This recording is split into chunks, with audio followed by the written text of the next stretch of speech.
Olá pessoal, tudo bem? Meu nome é Verônica, eu sou professora de Histologia e Embriologia e hoje eu queria conversar com vocês sobre a embriologia do sistema digestório.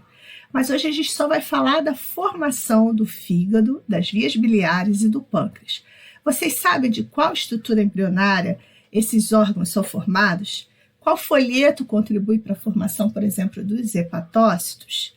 E o pâncreas? Como é que é formado o pâncreas exócrino e o endócrino? Em que período de desenvolvimento embrionário começa a formação desses órgãos importantes do sistema digestório? Vamos lá? Mas antes da gente começar, deixa eu te perguntar uma coisa. Você já está inscrito no meu canal? Tá? Que bom! Se não se inscreve, ativa o sininho, compartilha essa aula se você gostou, me diz de onde você vem, que curso você faz, comenta comigo. Eu venho do Rio de Janeiro. E você? De que estado do Brasil você vem? De que município desse nosso Brasil você vem? Fala comigo aí. E vamos lá? Preparado para mais essa aula?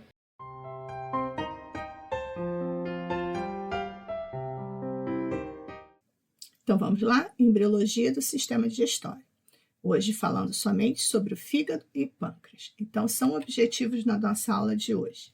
Determinar a histogênese do fígado e do pâncreas, descrever o processo de desenvolvimento do fígado, das vias biliares e do pâncreas.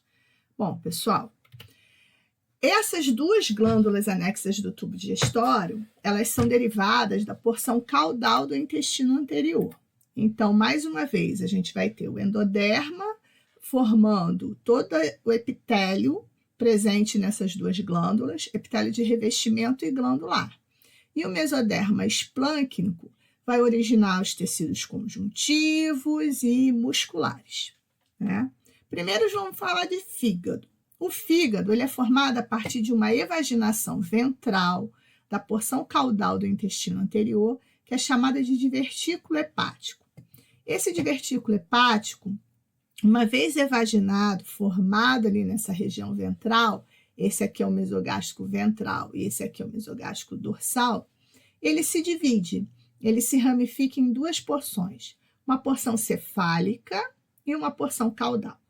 Essa porção cefálica ou cranial, ela vai crescer cranialmente, então ela cresce aqui, ó, para cima, e vai encontrar aqui em cima o septo transverso, que é uma estrutura mais acima, né, gente? É uma estrutura responsável por formação de parte do diafragma. Uma vez que essa porção cefálica cresce em direção ao septo transverso e vai ficar intimamente relacionada a ele, essa região do fígado que está em contato com o septo transverso não será coberta por peritônio, formando o que a gente chama de área nua do fígado.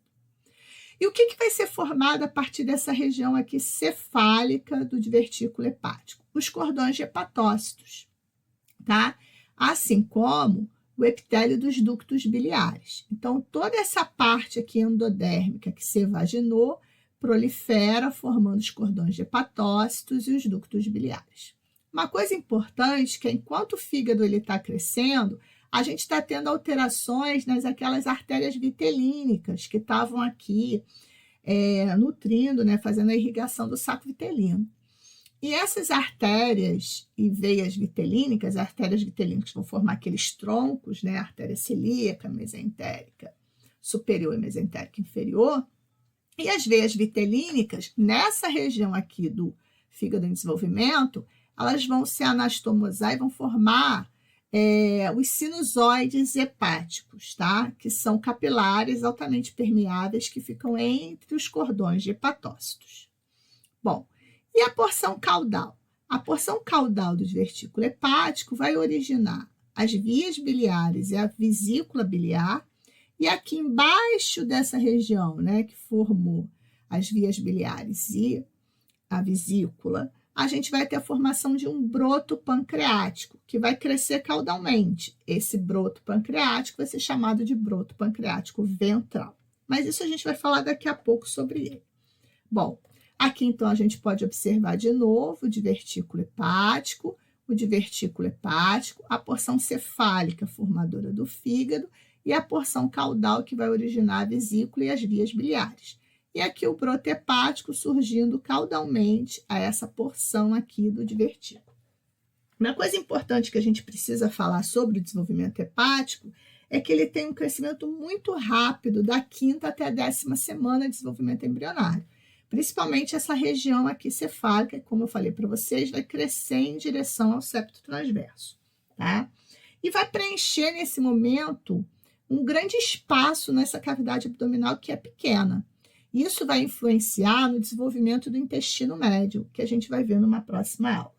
Por que o fígado tem esse crescimento rápido, né? Essas células estão proliferando? Porque ainda nesse período, o fígado ele não tem só funções hepáticas, né? De detoxicação, de síntese de algumas substâncias, de produção de bile. Ele também vai ter uma função hematopoética. Existe uma fase hepática da hematopoiese. Tá? E ali a gente vai ter a formação de vários tipos celulares sanguíneos. Essa função hematopoética do fígado, ela vai ter início aproximadamente na 6ª semana. Isso faz com que o fígado adquira uma aparência bem avermelhada. Tá? Quando chegar lá na 9ª semana, né, ele vai parar de contribuir com essa função, né, que a gente já vai ter a medula óssea tendo essa função hematopoética, e o fígado ele diminui um pouquinho em relação ao peso corporal, ele vai ser responsável por 10% do peso total do feto. Na 12ª semana, as células hepáticas, né, os hepatócitos que derivaram do endoderma, do divertículo hepático, eles começam a produzir bile, tá? E também, na 13ª semana, essa bile que vai ser excretada ali pelo ducto biliar, ela vai dar uma cor verde escura às fezes, né? E é a bile que dá essa cor verde escura às primeiras fezes, ao mecônio. Tudo bem? Bom, continuando então essa aula de intestino, a gente pode observar que o fígado, lembrando que esse posicionamento do fígado à direita é devido ao quê? A uma rotação do duodeno, que a gente viu que também sofre uma rotação de 90 graus no sentido horário, assim como o estômago, posicionando o que é ventral à direita, o que é dorsal à esquerda. E agora a gente vai falar então do processo de desenvolvimento do pâncreas. O pâncreas ele surge também a partir de 2 brotamentos, tá? E passei demais, gente, deixa eu voltar aqui. Um brotamento ventral, que vai ser aqui, ó, caudal de divertículo hepático, que é chamado de broto pancreático ventral. E um brotamento dorsal, que é uma evaginação dessa região dorsal do intestino anterior, que vai ser chamado de broto pancreático dorsal. Esses 2 brotamentos surgem separados, mas com a rotação do duodeno, eles vão se juntar, tá? Como assim? Aqui a gente pode ver, ó, o duodeno já rodou, o fígado se posicionou à direita, e o broto pancreático ventral veio se posicionar aqui abaixo do dorsal. O broto pancreático ventral ele vai formar um pedacinho da cabeça do pâncreas e o processo uncinado. E o broto dorsal vai formar a maior parte da cabeça e o corpo e cauda do pâncreas. Cada um desses brotos possui um ducto, tá? O ducto do broto pancreático dorsal e o ducto do broto pancreático ventral, que vão desembocar na papila maior e menor do duodeno, formando o ducto pancreático principal e o acessório. O ducto do broto pancreático dorsal, ele vai se juntar com parte do ventral e vai formar o ducto pancreático acessório. Desculpa, principal. E o ducto do broto pancreático dorsal, que restou esse pedacinho aqui, ó, ele vai formar o ducto pancreático acessório. Então, o principal vem por parte do ventral e a maior porção do dorsal, e o acessório, um pedacinho do broto pancreático dorsal. Lembrando que esses dois brotamentos, eles vão se juntar devido à rotação do duodeno. Agora, por que eles não ficam, né, um fugindo do outro? Pelo seguinte, gente, se a gente lembrar, a formação do broto pancreático ventral, ela acontece caudal ao divertículo hepático. Então, ele se projeta caudalmente ao divertículo hepático. esse broto aqui, ele não está preso mais pelo mesogástrico ventral. Então, ele fica livre. Enquanto o dorsal, ele está preso aqui no mesogastro dorsal. Então, durante a rotação do duodeno, o broto ventral ele consegue alcançar o dorsal, porque ele está livre. E o dorsal não, ele não roda tanto, porque ele está preso pelo mesogastro ou mesentério dorsal. Tá? Por isso que há a fusão dessas estruturas. Com relação à histogênese do pâncreas, toda a parte exócrina do pâncreas, que são os ácinos serosos, os ductos excretores, tem derivação endodérmica, né? Então, aquele endoderma do intestino anterior, da porção caudal do intestino anterior, que se evaginou para formar os brotos pancreático e dorsal, ele vai proliferar, vai formar o revestimento epitelial dos ductos pancreáticos e vai também dar origem aqui, ó, aos ácinos serosos, que formam a porção exócrina do pâncreas, que é a porção que tem como função produção e secreção das enzimas do suco pancreático. E a porção endócrina? Porção endócrina é a parte do pâncreas formada pelas ilhotas pancreáticas, também chamadas de ilhotas de Langerhans. Essas ilhotas também têm origem endodérmica, tá, pessoal? Então, também vai ser o endoderma dos brotos pancreático ventral e dorsal, né, que proliferaram ali do intestino anterior, que vão originar as ilhotas pancreáticas. A diferença, se a gente lembrar lá, né, quando vocês devem ter estudado na aula de tecido epitelial, é que essas ilhotas, essas células da ilhota, elas vão proliferar aqui da região de ducto, tá? Então, elas proliferam e se evaginam para o conjuntivo, que vai estar aqui ao redor, e elas vão perder contato com esses ductos, sendo invadidas por capilares, formando glândulas endócrinas. As ilhotas pancreáticas são glândulas endócrinas cordonais, tá? Então, tanto a parte exócrina quanto a parte endócrina tem derivação endodérmica. Tudo bem? O conjuntivo, né, que vai estar aqui ao redor dos ductos, entre os ácinos e aqui em volta das ilhotas, tem origem mesodérmica, aquele mesoderma esplâncnico que a gente já estudou, tá? A secreção de insulina ela vai começar no início do período fetal, mais ou menos com 10 semanas. E as células que contêm glucagon e somatostatina vão se desenvolver antes da diferenciação das células beta secretoras de insulina. Porém, o glucagon ele vai ser detectado lá no plasma fetal, lá por volta da 15ª semana de desenvolvimento. Tranquilo? Bom, pessoal, ainda para falar um pouquinho, né, disso, de pâncreas, a gente tem que... Vou falar para vocês de uma anomalia que pode acontecer aqui, que é o pâncreas anular. O que é o pâncreas anular? É quando o pâncreas ele forma um anel ao redor do duodeno, tá? Na maioria das vezes, esse pâncreas anular não provoca nenhum problema funcional, tá? Ele vai provocar uma estenose duodenal se a gente tiver algum processo infeccioso nessas células pancreáticas que se formaram ao redor do duodeno. Aí tem problema funcional da passagem de alimento pelo duodeno. E como é que é a base embriológica desse pâncreas anular, né? O que aconteceu para o pâncreas formar um anel ao redor do duodeno? Durante o desenvolvimento do broto pancreático ventral, ao invés de ser formado somente um broto, esse broto se formou, mas se bifurcou. Ó. É um broto ventral bífido. E na hora da rotação, parte dele, que vai ficar lá presa pelo mesogástrico, porque ela não cresceu caudal, vai se posicionar na frente do duodeno e parte atrás, formando um anel ao redor do duodeno. Esse é o pâncreas anular, uma anomalia pancreática que não é... Ela é rara, tá? Mas que ela pode ou não provocar obstrução duodenal. Tudo bem?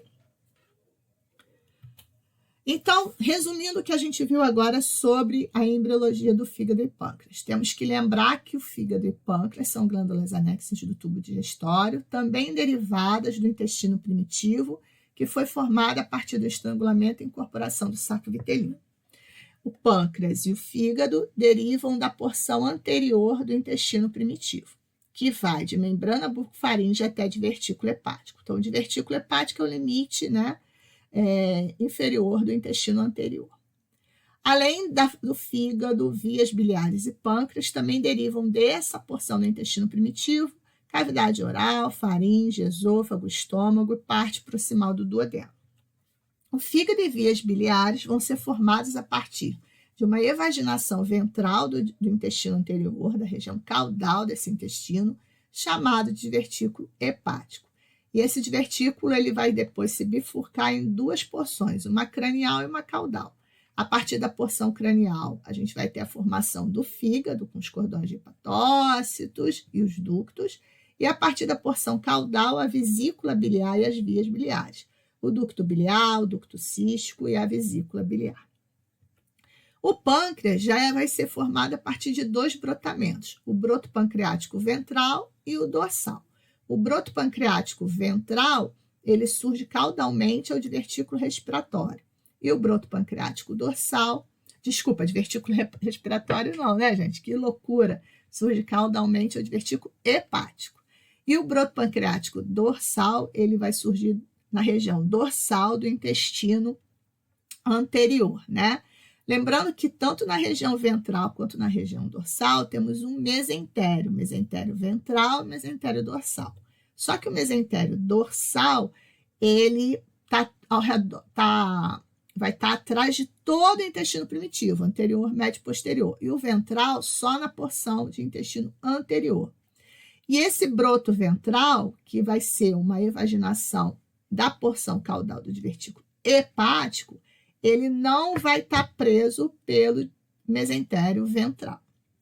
Com a rotação horária do duodeno de 90 graus, o broto ventral que estava livre, ele vai sofrer uma migração, uma rotação e vai entrar em contato com o dorsal, formando o pâncreas, tá?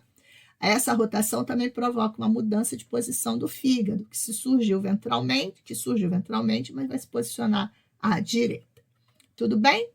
Tranquilo? Entenderam tudo sobre formação de fígado e pâncreas? Espero que sim, hein, pessoal?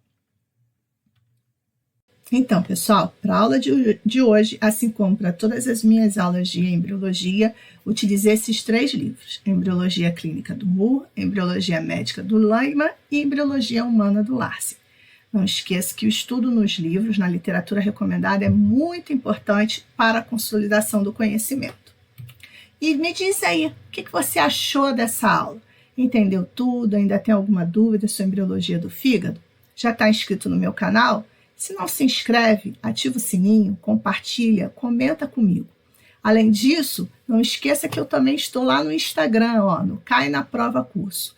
Eu e mais 5 amigas publicamos diariamente conteúdos sobre histologia, embriologia, patologia clínica, parasitologia, microbiologia, genética, bioquímica. Vamos lá? Até a próxima, pessoal. Beijo!